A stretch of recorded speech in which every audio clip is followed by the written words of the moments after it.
En ek dink hy is vir al ons jong manne. En die channel praat ons baie met die jong, met die boys, met die manne.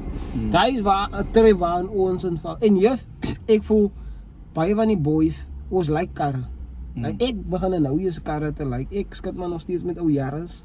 Ek enjoy die kar because it's fuel efficient en al. Ek het my reason. Ek is nie baie van 'n karkoppie, maar ek begin nou karre like. Hy's but still even Mavis. Ja.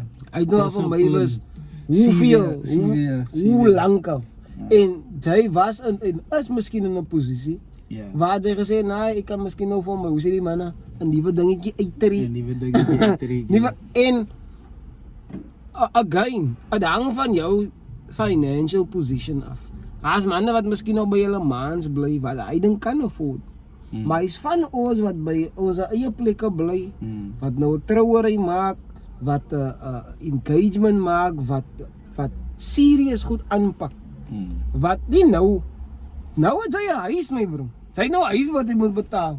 Daai nuwe Golf 6 was nou 'n different chapter. En unfortunately raak ons soms geheg aan hy. Hy as ek nou as manne wat vir so my uitdruklik sê, hy gaan nie so 'n kar hê. Ek sal nooit so 'n kar hê. Simply because the image, and that is fine as hy voel hy is beneath jou. However, die liewe, hoe sal ek sê, die liewe require, die liewe is reality.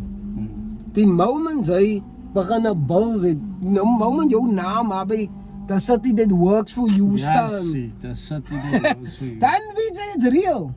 Dan is jou priorities begin van self shape vat. En dan wil jy shape vat. Wil jy binne in die framework van die nuwe reality beweeg.